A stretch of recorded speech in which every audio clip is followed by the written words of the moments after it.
Happy Sunday, everyone. Welcome to Our Issues Birmingham. Today's guest is Carla Crowder with the Alabama Appleseed Center for Law and Justice, right?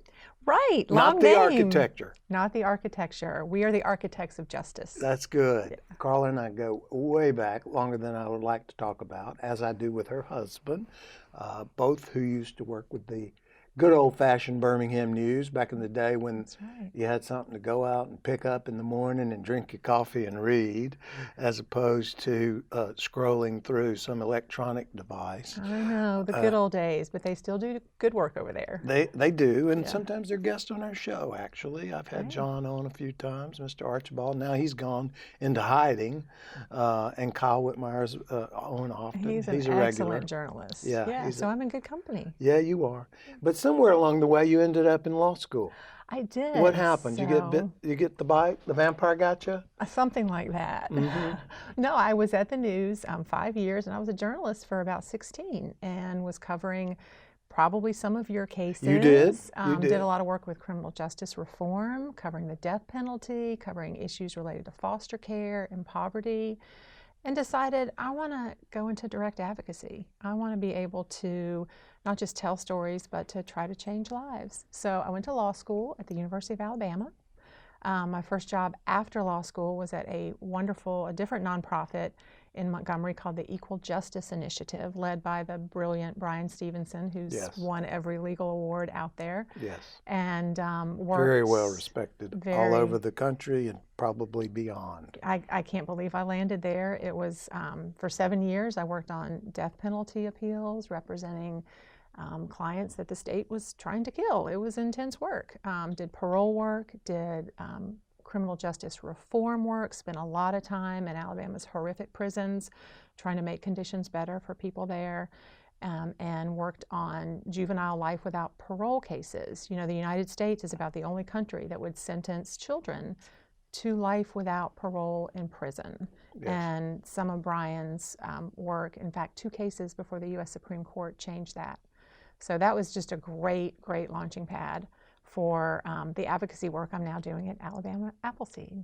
So, for those of you that don't know, she's referring to life without parole sentences for individuals who committed crimes before their 18th birthday. Mm-hmm. And in Alabama, there used to be a process where you would be certified an adult if you were a juvenile when you committed a crime. But somewhere along the way, our legislative group eliminated that procedure. And for certain crimes, no matter how old you are, you're automatically considered an adult. And juries were not given but 2 choices in capital cases, either death or life without parole. Right. And through the good work of The Equal Justice Initiative, Mhm. that was declared unconstitutional. Right. So now what are we working on? Now that we So, got that straight. We got that straightened out. Well, I'll tell you about one issue that kind of overlaps is judicial override and death penalty cases. So, All right, let's tell. let me explain exactly what that is. Yeah. So we all know about the right to trial by jury. Well, Alabama was one of the only states in the country that allowed an elected judge who, let's face it, they have a lot of political pressure on them if you're an elected judge, to sentence somebody to the death penalty, even if a jury said, no, we want a life sentence for someone. And so many people on Alabama's death row are there as a result of judge override. And EJI worked on that issue for many years.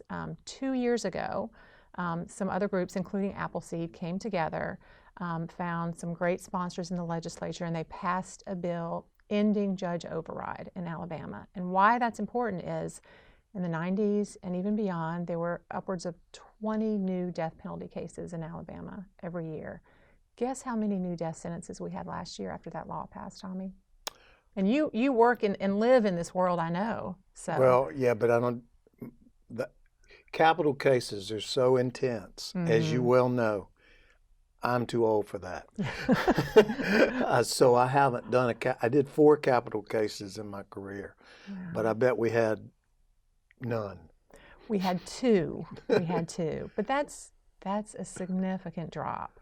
I'd say. Yeah, yeah. So that is moving in the right direction. So We what's still have happened room to be done. in that instance, the jury determines the punishment, and the jury 12 people determined that death was the appropriate punishment, and the judge couldn't change that. Right. And Even usually if you can't do it the other way around, the judge couldn't. You can, but in 90% of the cases where the judge changed the sentence from what the jury recommended, it was a life to death override. So juries are very, very likely to recommend life. Because when they hear about the background of somebody, when they hear all the facts of the case, normally juries recommend life. They find some mitigating factor that Right. explains the behavior. And now if 12 of your peers find life, the judge can't come in and say, no, I'm going to get political heat. I'm going to sentence you to death instead. That doesn't happen. Does that law eliminate the inverse? If the jury said death, can the judge say life? I'm wondering. I don't New know. issue. New issue. I need to look into that. Yeah. I actually was not at Appleseed at the time, so I do not know the details, but I will look into that. Well, I'm sure there are a lot of our legislative group is now in session, I think. And if things go as typical, very little will be accomplished. We did get a gas tax out of it so far. There's some other things going on that I'd like to talk to you about, and one of them, of course, is the decriminalization of marijuana, which has created, in some jurisdictions, an incredible result for certain individuals who are just simply possessing small amounts of pot. So we'll talk about that when we come back from break, okay? Sounds great. This is Our Issues Birmingham. We're going to take a quick break. We'll be right back. Don't go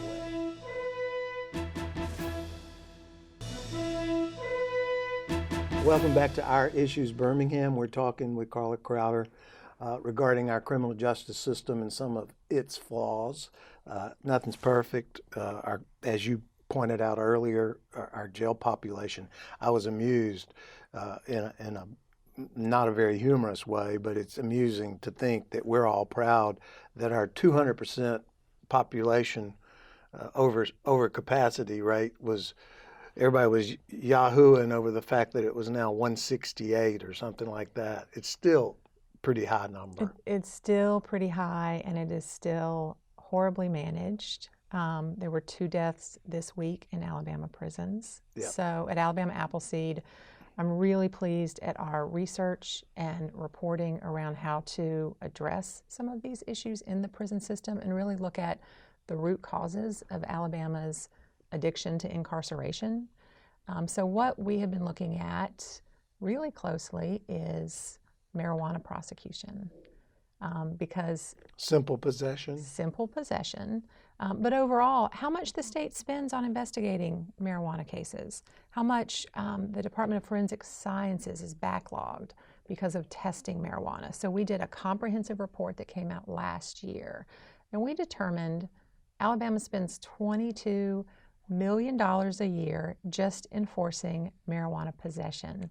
So a substance that's legal in 10 states, that's making money that state governments can spend on schools and roads and mental health services, is costing Alabama taxpayers $22 million a year to enforce. Because think about, every time somebody's arrested with a small amount of marijuana, you have a police officer, a couple of hours of his or her time, you have court clerks, jail personnel, you have judges. It's a whole system set up for prosecuting and dealing with a substance that's legal where half of Americans live. So it's just wasteful. I think it's like 31 states that in some form or fashion, whether it be medicinal or recreational, are now legal. Right. And then add to that one more factor is we have habitual felony offender laws. So even if you don't get locked up your first time, your second possession can turn into a felony, and then if you get in trouble for other things, it just builds. And so there are absolutely people in our prisons for drug possession, and a lot of people in local jails, which is very wasteful and harmful to those individuals. So for those of you that don't know, possession of marijuana in Alabama for personal use is a misdemeanor. Nevertheless, it does involve all of the things she just referred to in getting it to the courtroom. Second offense is a felony no matter what the amount. So we had Patricia Todd, who was on our show several times, who seemed to be the only legislator who had the guts to even bother to introduce legislation, either legalizing or a fallback, decriminalizing. Mhm. So what you're Right. a proponent of is decriminalizing, Right. which would what? Let me talk about Turn the it in? difference and Yeah. exactly what this means. Okay. So we have met with some mayors and police officers in cities around the state, and they recognize in some cases they have a violent crime problem. They want their officers to focus on serious crimes. They have a resource issue too. And so they are advocating when an officer encounters somebody with a small amount of marijuana, write them a citation, okay? They can show up and pay that fine. It's a civil citation, just like you would a traffic ticket. So they're not arrested. And it becomes part of... And confiscate the marijuana? Yes, and confiscate the marijuana. So it's a civil offense. And so that person doesn't get caught up in all the collateral consequences when you have a criminal conviction, which can be, loss of opportunities for student loans, for college students. It can be housing. There's serious consequences for even those possession convictions, even the misdemeanors. And even up until recently, you would lose your driver's license for 6 months for the simple possession of cannabis. Which then just snowballs, and it means people lose jobs and custody of children. It really has some serious collateral consequences. So we're not talking about... Are you getting positive feedback? We are. We know that many cities want to do this. They're worried about the state coming in and saying, no, the state has jurisdiction here, you can't do that. So we're trying to figure that out. We know there's some legislators who are much more open about this. We had a forum back in January where Mike Ball from Huntsville was there, Senator Melson from up in Florence, and Representative Chris England had a bill last year to turn marijuana into a summons only. So once again, you're given a ticket and you're not put in jail. You can just pay it. So there are things moving, I think, in a direction that I wouldn't have expected in Alabama at this time. So I think it's really hopeful, but a lot of work needs to be done at the local level, bringing those public officials from cities, from police departments, and the mayors, connecting them with the legislators who can change the law on a state level, which is what we need. And keep in mind, we're talking about marijuana here. We're not talking about opioid crisis that we're in the middle of. Right. That has led to the heroin crisis that we're in the middle of, that are dreadful problems, that really those resources you're referring to that are being usurped by the prosecution of simple possession cases could be better utilized working on what we consider to be a much more serious problem where people are dying. Exactly. Speaking of that, we're going to talk briefly about forfeiture and just touch upon it. So when you're arrested in Alabama, for example, in your car, and if there is a controlled substance in your car, forfeiture is what the law enforcement has as a resource to take your car because it was used in conjunction with the possession of a controlled substance. And that has really been abused over the years. And when we come back after our break, we're going to talk about that in great detail. You got anything to say about that? I got a lot to say about that. Okay, don't go away. I'm going to get into it. We'll be right back. This is Our Issues. Welcome back to Our Issues Birmingham. We're talking with Carla Crowder about some flaws in the criminal justice system. That would be a soft word. I did see where Governor Ivey has devoted some extra money for extra security in the prisons and increased pay for the guards in the prison, I guess to attract a better quality of prison guard, but we'll see where that goes. That's progress, but there are so many other management issues, and I think even with increased pay, the conditions are so poor that most people aren't going to want to work in the prisons. Yeah. Not where I would want to wake up and have to go every day. No. So we're talking about civil asset forfeiture. There's a big move, not just in Alabama, but across the country. Historically, a person's assets could be taken away from them simply for being arrested for certain crimes, whether they were convicted or not. somebody finally woke up and said, that's not right. And I wasn't even aware of this problem until a couple of years ago, but it's so active now because it's so egregious. So it turns the presumption of innocence on its head. Law enforcement can take your car, can take money, can take your house, even if you're just suspected of a crime and you're not convicted. Or they can take your cash just because it's cash. They can take your cash. And the idea was probably good behind these laws. They wanted to be able to get the assets of drug kingpins who were making millions, right? Well, once again, Alabama Appleseed did a comprehensive report looking at actual data of what's happening in Alabama. Most people who are victims of civil asset forfeiture, the amount of property seized is about $1,200 to $1,500. These are people, once again, who are often involved in or suspected of marijuana possession, so very low-level offenses.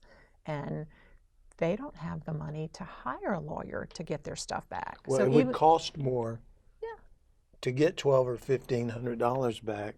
You'd spend more than $1,200 or $1,500 to get it back. Right, right. So it's another example of what we call policing for profit, where low-income people who do not have access to resources are funding law enforcement, often in very unfair ways. They don't have access to attorneys to help them. They have maybe not even committed criminal offenses. But there's some really good progress in this area. There was a recent U.S. Supreme Court case. Yes, a big one. That found unanimous decision in favor of a gentleman who'd had a $40,000 car seized over about $400 worth of heroin.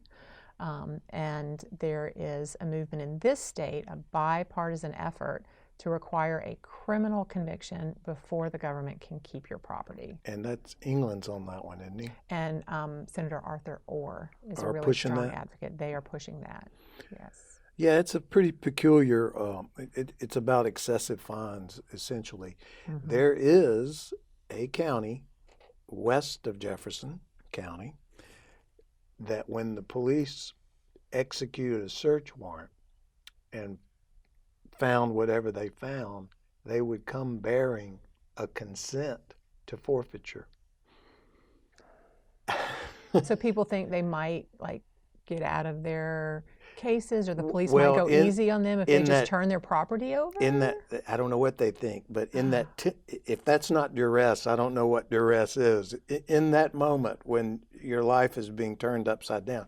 Granted, I'm not saying that we're not advocating, terror in the streets with crime. We're talking about let's have a conviction before we start taking people's stuff. Right.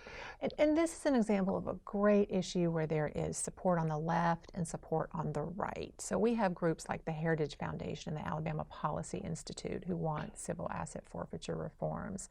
And this is where Alabama Appleseed can be a real driver of change because we are non-partisan. We're looking at policy reforms that make life better for low-income Alabamians, that make the justice system more fair, and a lot of these sort of middle-of-the-road issues where everybody can agree that's been under the radar for a while, and now that we know about it, now that we have the data, it's really unfair. And I think our legislature has been extremely responsive to our reports. And don't we really need to keep the prisons available for the people that need to be there, the violent criminals, as opposed to those that are filling up beds and costing us close to $30,000 a year to house and feed? And we know Alabama still has the 5th highest incarceration rate in the country, and so there are too many people in our prisons. Texas, Louisiana, Mississippi, Oklahoma. Texas did successful reforms, and they are closing down prisons, so it can be done. We can do things better.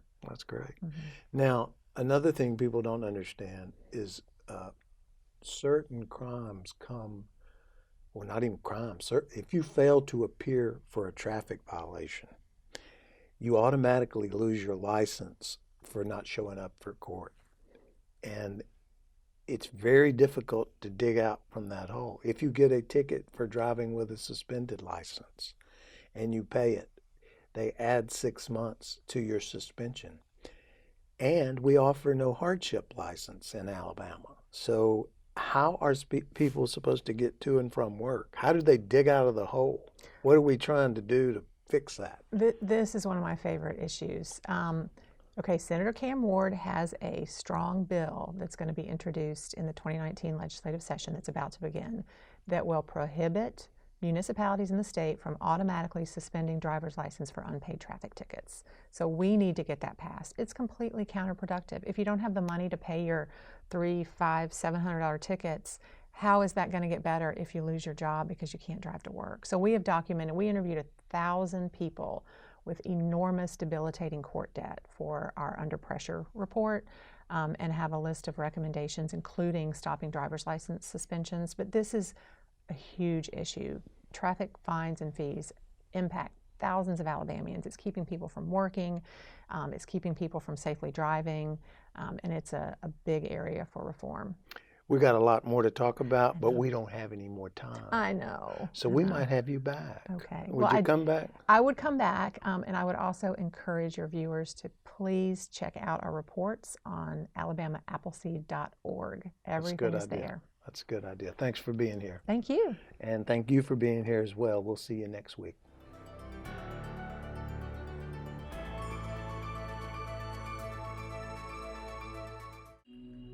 They say you don't have to be so strong, but this is my mother, my purpose. Strength is not optional. See, I lift her now like she raised me then, so I know my strength is super, but I'm still human.